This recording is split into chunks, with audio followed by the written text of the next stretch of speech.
Good morning everyone, welcome to the online class of Target Defence Academy. भाई आज है 16 तारीख, मतलब 15 दिन बीत चुके हैं, मतलब आधा महीना खत्म हो चुका है।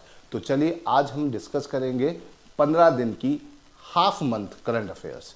ठीक है, फरवरी की हाफ मंथ करंट अफेयर्स को हम आज आपके साथ डिस्कस करेंगे टॉप क्वेश्चंस के मीडियम से, है ना।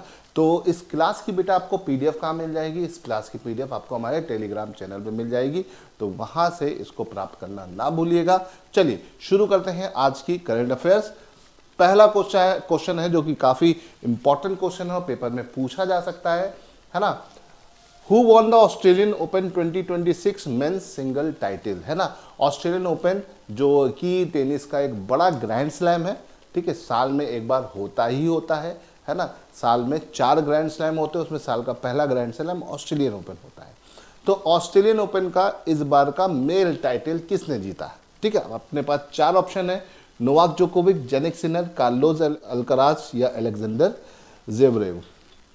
तो आप क्या कर सकते हो, आप 30 सेकेंड, मतलब जैसे ही मैंने इसे पढ़ा क्वेश्चन को पॉज करो, स्पेस बटन दबा के पॉज कर दीजिए वीडियो को, और 30 सेकेंड में आपको देता हूँ। 30 सेकंड में इस क्वेश्चन को पढ़ के आप तुरंत आंसर दे दो और फटाफट मेरे साथ इसका आंसर करते रहो। ठीक है, चलो तो भाई इसका जो आंसर है, ठीक है, जोकोविक जो है, इनका नाम भी याद रखिएगा, ये हार गए थे और जीता कौन? Carlos Alcaraz. कार्लोस अल्कराज ने पहली बार ऑस्ट्रेलियन ओपन जीता और जो कि इनका एक रिकॉर्ड बन गया। ठीक है, और जोकोविक भी फाइनल तक पहुंचे थे बट वो हार गए। ठीक, मेल में तो ये लोग जीत गए और फीमेल में एलेना रोबाकिना जीती अन्ना सबालेंका को हराकर। ठीक है, इसे ध्यान रखिएगा। चलो यहाँ से आगे बढ़ते हैं। ये आपके कार्लोस अल्कराज हैं, बहुत खुश दिखाई दे रहे हैं बिकॉज ये सबसे यंगेस्ट आपका ऑस्ट्रेलियन ओपन के विनर ही बन गए, है ना। तो ये कुछ पॉइंट्स हैं यहाँ पर जो आपको ध्यान रखने हैं, मेल का, फीमेल का, ये सारी चीज़ें ध्यान रखिएगा, किसको हराकर कौन जीता। हारने वाले का नाम भी यहाँ पर अक्सर इंपॉर्टेंट हो जाता है। क्यों हो जाता है? क्योंकि पेपर में क्वेश्चन को ट्विस्ट करने की एग्जामिनर की आदत पड़ चुकी है ना। चलो आगे बढ़ते हैं, अगले क्वेश्चन की तरफ चलते हैं। अगला question, which city has become the biggest e bus city in India? E bus city मतलब इलेक्ट्रॉनिक बस के मामले में सबसे बड़ा शहर कौन सा हो गया है? मुंबई, बेंगलुरु, दिल्ली की हैदराबाद, ये सारे शहरों में इलेक्ट्रॉनिक बस चलती है और उस मामले में देखा जाए तो सबसे बड़ा ई बस सिटी हो गया तुम्हारा दिल्ली। दिल्ली को अभी रिसेंटली काफ़ी सारी इलेक्ट्रॉनिक बस मिली है जिसके चलते दिल्ली मुंबई से भी आगे निकल गया है, इसे याद रखिएगा। ठीक है, तो ये गवर्नमेंट का ऑफिशियल नोटिस है, देख सकते हैं। Delhi has become the biggest e bus service because it has the largest fleet of electric buses operating in public transport institute to reduce the pollution and promote the clean mobility, है ना। Electronic बस एक तरह से pollution को भी control करती है, ये भी ध्यान रखिएगा। चलो यहाँ से आगे बढ़ते हैं, अगले क्वेश्चन की तरफ चलते हैं। Which portfolio were allocated to Sunetra Pawar as a deputy CM, है ना। देखो अजीत पवार जी की निधन हो गया तो जनवरी की खबर थी, लेकिन उनकी जगह पर कौन डिप्टी सीएम बना? उनकी wife Sunetra Pawar. Sunetra Pawar deputy CM होने के साथ साथ उनको कौन सा पोर्टफोलियो मिला है, किस मंत्रालय का? तो finance, home, agriculture, excise, minority affairs, sports and youth welfare, education, health, tourism, industry, transport and rural development. तो अगर हम बात करें सुनेत्रा पवार जी को डिप्टी सीएम के साथ साथ excise, minority affairs and sport youth welfare का ये डिपार्टमेंट मिले हैं, इसे ध्यान रखिएगा। ठीक है, अजीत पवार की जगह पर अब उनकी वाइफ बन गई हैं क्या? महाराष्ट्र की नई डिप्टी सीएम या महाराष्ट्र की पहली महिला डिप्टी सीएम हो गई ना, तो ये ध्यान रखिएगा। और मुझे कमेंट में बताइए क्या डिप्टी सीएम के लिए हमारे कॉन्स्टिट्यूशन में कोई आर्टिकल है? अगर है तो मुझे कमेंट में बताइए, अगर नहीं है तो नो लिखिए, no article for deputy CM, ऐसा लिख के आप दे सकते हो। ठीक है, चलो आगे बढ़ते हैं और अगले क्वेश्चन की तरफ चलते हैं। For which work did the his holiness the Dalai Lama receive the first Grammy award? भैया देखो, ग्रैमी अवार्ड जो होता है वो गाने बजाने के लिए होता है से, है ना, बट दलाई लामा को मिलना थोड़ा सा अलग लग रहा है ना, तो इस वजह से ये थोड़ा न्यूज़ की बात है ना। अब दलाई लामा को क्यों मिला? तो वो मिला उनका narration of an audio book, है ना, जो उनकी बोल सकते हैं टीचिंग्स है, उसको उन्होंने नरेट करके बताकर बुक्स के फॉर्म में रिकॉर्ड कर दिया है। तो ये काफ़ी ज़्यादा इंस्पिरेशन रहा, दुनिया भर के लोगों ने इसको लिया, फॉलो किया, ख़रीदा, बहुत सारी चीज़ें चली जिसके चलते काफ़ी फेमस रहा है ये कि इनका ये कलेक्शन, जिसके चलते इनको ये प्राइज़ दिया गया। ठीक है, तो ध्यान रखिएगा, ग्रैमी सिर्फ इनको नहीं मिला, काफ़ी और लोगों को मिला है, बट ग्रैमी में इनका नाम थोड़ा सा अटपटा टाइप का लग रहा है कि ग्रैमी दलाई लामा, ये कहीं जोड़ी नहीं बन रहा है, तो इस वजह से ये थोड़ा सा इंपॉर्टेंट है। ठीक है, तो याद रखिएगा, Dalai Lama won his first Grammy, है ना, 90 साल की उम्र पे इन्होंने जीत लिया है, तो भैया बड़ा आश्चर्यचकित चीज़ हो गई है। ठीक है, according to the supreme court menstruation health is a part of which fundamental right. ठीक है, तो किस फंडामेंटल राइट के तहत मेंस्ट्रुएशन हेल्थ आता है? Right to freedom, right to equality, right to life, right to constitutional liberty. भाई देखो, जीने के अधिकार के अंदर सोना, अच्छा खाना, अच्छा पीना, ये सब आता है, तो इसे ध्यान रखिएगा। यहाँ पर राइट टू लाइफ आर्टिकल 21 के अंदर आता है, याद रखिएगा। ठीक है, right to freedom, right to equality जो है आर्टिकल 14 में है। ठीक है, तो हमें आपका जो भी फंडामेंटल राइट है वो 6 हैं। पहले कितने थे भाई? 7 थे। तो भैया 7वां कौन सा हट गया, और वो हट के किस आर्टिकल में चला गया, मुझे कमेंट में बता दो। ठीक है, चलो, और मुझे ये भी बता दो कि भाई फंडामेंटल राइट जो है वो किस पार्ट के अंदर आते हैं हमारे कॉन्स्टिट्यूशन के, कमेंट में कर दीजिएगा। चलो आगे बढ़ते हैं। तो भाई सुप्रीम कोर्ट ने बोल दिया है ये जीने के अधिकार के अंदर आता है। हेल्थ एंड हाइजीन, ये याद रखिएगा। राइट टू एजुकेशन भी इसमें आता है, राइट टू स्लीप, बहुत सारी चीज़ें आती है ना, इसे ध्यान रखना है। चलो आर्टिकल 21 काफ़ी इंपॉर्टेंट है। चलो क्वेश्चन नंबर 6 की तरफ चलते हैं। Question number 6, which Indian origin scientist has been awarded the Crafoord prize 2026। Crafoord prize 2026 इनमें से किसको मिला? रघुनाथ महेलकर, वीरभद्रन रामानाथन, CNR राव, जयंत नलिनकर। तो याद रखिएगा बी इसका आंसर है, वीरभद्र रामानाथन, है ना, इनको मिला ये अवार्ड, ये ध्यान रखिएगा। ठीक है, ये अवार्ड काफ़ी फेमस अवार्ड है जो कि इनको मिला है। ठीक है, रॉयल स्वीडिश एकेडमी के द्वारा।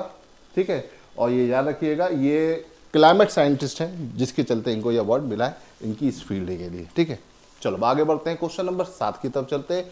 Which state has become the largest renewable energy contributor. तो भैया भारत का कौन सा राज्य रिन्यूएबल एनर्जी के मामले में नंबर 1 बन गया, है ना? राजस्थान, तमिलनाडु, महाराष्ट्र, गुजरात, ये सब रिन्यूएबल एनर्जी पे काम करने वाले राज्यों में है, लेकिन इसमें राजस्थान इस वक्त नंबर 1 हो गया है, इसे ध्यान रखिएगा। राजस्थान सोलर एनर्जी के मामले में काफ़ी तेज़ी से काम कर रहा है और उसका एरिया भी ऐसा है कि वो इस पर अच्छा कर सकता है। Rajasthan emerge as the leading state in renewable energy capacity, specially in solar and wind projects, ध्यान रखिएगा। चलो यहाँ से आगे बढ़ते हैं और अगले क्वेश्चन की तरफ चलते हैं। Who become the new CM of Manipur. भाई लगा मतलब बहुत लंबे, लगभग 1 साल के प्रेसिडेंट रूल के बाद मणिपुर के नए CM बन गए। कौन? युमनाम खेमचंद। याद रखिएगा कौन बन गए? युमनाम खेमचंद, ये यहाँ के नए CM बन गए और साथ ही साथ 2 डिप्टी CM भी इनके अंदर अपॉइंट हुए, ये याद रखिएगा। ठीक है, नेमचा किपगेन, है ना, महिला है, और लोसी दिखो ये पुरुष है। तो 2 डिप्टी CM हो गए। ठीक है, CM नए बन गए हैं तो उनके आर्टिकल भी पूछे जा सकते हैं। तो CM के लिए हमारे कॉन्स्टिट्यूशन में आर्टिकल 163 और 164 है जो उनकी ड्यूटीज और उनकी रिस्पॉन्सिबिलिटीज को डिस्क्राइब करता है। Which team is going to face RCB in world cup final, है ना? तो भैया देखो ये क्वेश्चन तो थोड़ा सा चेंज होके बनेगा। क्या? Which team won the W premier league, है ना? किसने जीत लिया? इसमें तो कोई नाम नहीं है। कौन है? RCB, रॉयल चैलेंजर बेंगलोर ने किसको हरा के जीत लिया? दिल्ली कैपिटल को। तो यहाँ पे ये वाला क्वेश्चन थोड़ा सा बदल के बनेगा ना, तो इसे ध्यान रखिएगा। दिल्ली कैपिटल फाइनल में पहुंची थी, लेकिन इसको हराकर टूर्नामेंट किसने जीत लिया भैया? RCB ने जीत लिया है और लगातार दूसरा इनका टाइटल है RCB का, है ना? याद रखिएगा RCB का ये दूसरा टाइटल है। ठीक है, देखो पहला मुंबई जीता, फिर RCB, फिर मुंबई, फिर RCB, है ना? ये ऑर्डर चलता रहा और चारों फाइनल में एक टीम जरूर पहुंची, वो दिल्ली। तो दिल्ली की तो भैया बैक टू बैक हार हो रही है। चलो आगे बढ़ते हैं, क्वेश्चन नंबर नेक्स्ट की तरफ चलते हैं। क्वेश्चन नंबर नेक्स्ट है, who wrote the book of 4 star of destiny. अच्छा, आगे बढ़ने से पहले मुझे ये बताइए कि ऑरेंज और पर्पल कैप किस खिलाड़ी को मिला WPL में? जल्दी से कमेंट में बता देना। ठीक है, ठीक, 4 स्टार ऑफ डेस्टिनी काफी चर्चा में है और ये किताब कहीं ना कहीं पेपर में पूछी ही जाएगी, बिकॉज इसको लेकर लोकसभा में काफी हंगामा हुआ, काफी सारी चीजें चली और ये किताब लिखी है हमारे आर्मी के जनरल ने। कौन? MM नरवणे ने, है ना? MM नरवणे की लिखी हुई किताब है 4 स्टार ऑफ डेस्टिनी। काफी लंबे टाइम से चर्चा में है और अंडर पब्लिशिंग बताया गया है, लेकिन ये इसको पब्लिशिंग हाउस से हटा दिया गया है ना? ये किताब पब्लिश हुई थी बट इसको पूरी तरह से रिस्ट्रिक्ट कर दिया गवर्नमेंट के द्वारा। तो उसी को लेकर काफ़ी बवाल चल रहा है ना। तो जनरल मनोज मुकुंद नरवणे की लिखी हुई किताब है 4 स्टार ऑफ डेस्टिनी, काफ़ी चर्चा में रही किताब है, इसे ध्यान रखिएगा। ठीक है, Indian mountaineer Kabak Yano successfully scale mountain Aconcagua located in. तो माउंट अकांकागुआ किस कॉन्टिनेंट की हाईएस्ट पीक है? सिंपल सा, किस कॉन्टिनेंट की हाईएस्ट पीक है माउंट अकांकागुआ? अर्जेंटीना, नेपाल, पेरू की चिली, है ना। तो देखो ये सारा कॉन्टिनेंट किस में आता है? ये सब आता है भैया साउथ अमेरिका में। तो साउथ अमेरिका में कहां पर? तो देखो अर्जेंटीना, पेरू, चिली में कहां पड़ता है भैया? ये पड़ता है अर्जेंटीना में, है ना। एंडीज की अगर हम बात करें, एंडीज दुनिया की सबसे लंबी माउंटेन रेंज है, उसकी सबसे ऊंची चोटी कौन सी है? माउंट अकांकागुआ। याद रखिएगा, इंपॉर्टेंट है, पेपर में आ सकता है। ठीक है, तो इसको फतेह किया हमारे कबाक यानो ने। ठीक है, ध्यान रखिएगा। Who won the global teacher prize? तो भैया ग्लोबल टीचर प्राइज के विनर कौन है? तो है रोबल नागी। रोबल नागी जो है जम्मू कश्मीर की रेजिडेंट है और ये इस फील्ड में अवार्ड पाई है। अभी दुबई गई थी, वहाँ पे इन्होंने ये अवार्ड जीता है, इसे याद रखिएगा। ग्लोबल टीचर प्राइज का 1 मिलियन इनको राशि मिली है, $1 मिलियन की, जो कि काफ़ी बड़ी राशि है, इसे ध्यान रखिएगा। प्लास्ट इंडिया 2026 कहाँ पर हुआ? मुंबई, बेंगलोर, चेन्नई की, न्यू दिल्ली। तो प्लास्टिक के ऊपर होने वाला ये एक बड़ा समिट था जो कि न्यू दिल्ली पे हुआ। ठीक है, इसे ध्यान रखिएगा। ठीक है, भारत नेक्स्ट के नाम से इसको चलाया गया और 5 से 10 फरवरी में ये चला, Bharat Mandapam new Delhi. Boori Boot yellow festival कहाँ पे सेलिब्रेट हो? किस अरुणाचल प्रदेश की किस ट्राइब के द्वारा सेलिब्रेट होता है? नॉर्थ ईस्ट का एक फेमस फेस्टिवल है। तो नैशी ट्राइब इस फेस्टिवल को सेलिब्रेट करती है, बोरीबूट यूलो फेस्टिवल, इसे याद रखिएगा।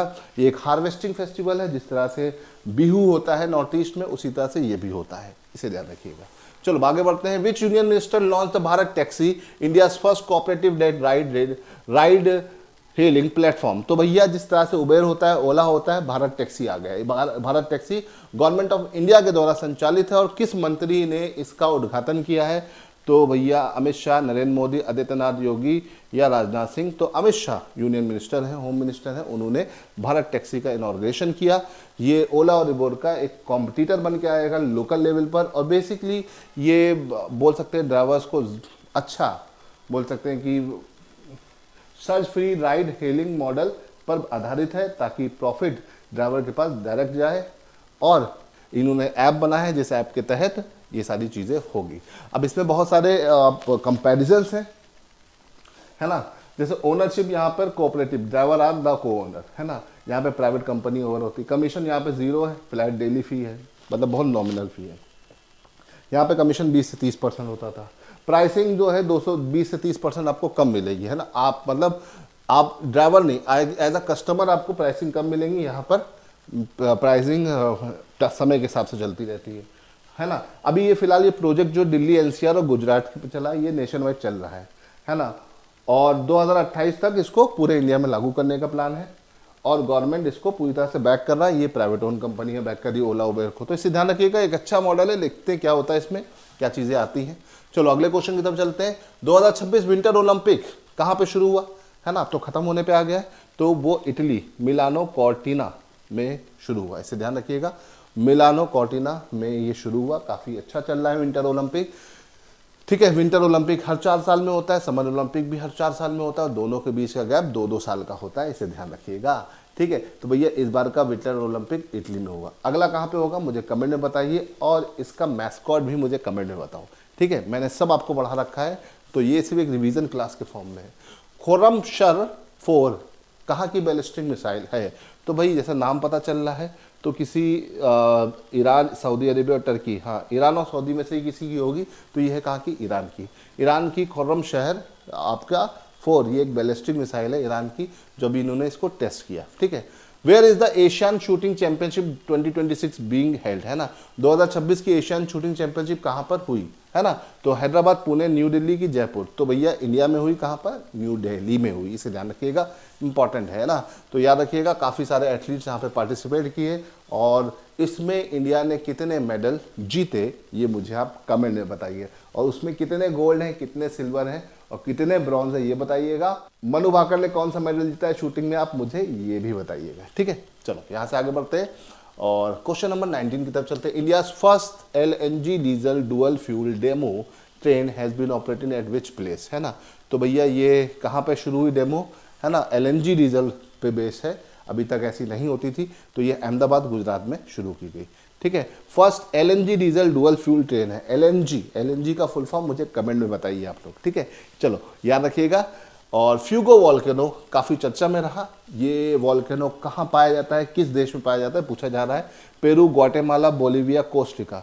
तो ये कहाँ पड़ेगा आपका, North America, Guatemala. Guatemala North America का एक शहर है जो कि मैक्सिको से सटा हुआ है, इसे याद रखिएगा, और नॉर्थ अमेरिका में आता है। अभी यहाँ का ये फ्यूगो वॉल्केनो काफ़ी ज़्यादा इरप्ट हुआ और काफ़ी चर्चा में रहा, इसे ध्यान रखने की जरूरत है आपको। चलो आगे बढ़ते हैं। Question number 21, where is the badminton Asian team championship 2026 being held, है ना।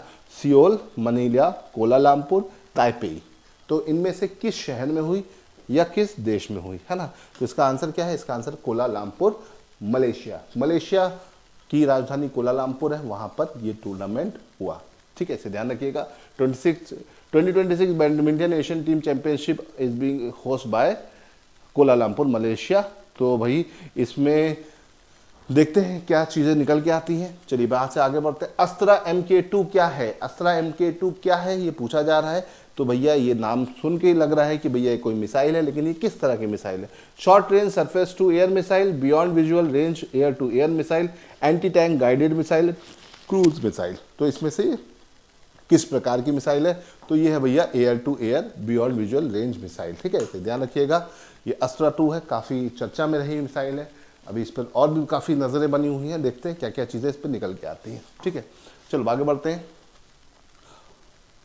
Recently which countries Nobel prize winner was jail for 7 year, 7 नहीं अब तो ये और ज़्यादा हो गया है, तो वो है ईरान। ईरान की जो नोबेल प्राइज विनर थी नरगिस मोहम्मदी, है ना, उनको, वो महिलाओं के लिए लड़ती थी और कई बार पहले भी जेल जा चुकी है, और उनको 7 साल से ज़्यादा की, अभी इनिशियली 7 साल की सज़ा थी, अब शायद उसको बढ़ा के शायद 35-40 साल कर दिया गया है। तो नरगिस मोहम्मदी जो है ये नोबेल प्राइज़ विनर रही हैं, और अभी रिसेंटली में ईरान में जो बवाल चल रहा है उसके चलते इनको 7 साल की सज़ा सुना दी गई है ना। तो याद रखिएगा, Nobel prize winner sentence 7 year jail from Iran, यानी human right activist and 2003 Nobel laureate Narges Mohammadi was recently given an additional prison sentence over 7 year, है ना। और ये भी बढ़ भी गया है ना, ये बढ़ के 35 के करीब पहुंच गया है। देखते हैं क्या होता है, लेकिन ये सब चीज़ें चल रही हैं ईरान में। चलिए, तो ये तो हो गया हमारे half month top 25 questions. Fast track पे मैंने करा दिया, आपका एक क्विक रिवीजन भी हो गया, आप अपने नोट्स को एक जगह पर समराइज भी कर सकते हो, और जो चीज़ें बहुत ज़्यादा इंपॉर्टेंट थी मैंने वही आपके साथ डिस्कस किया है। ठीक है, तो चलो कैसा लगा, बढ़िया लगा, तो चलिए फिलहाल आज के लिए इतना रहने थे, फिर मिलेंगे कुछ और नए करंट अफेयर्स के साथ। टिल देन गुड बाय, जय हिंद।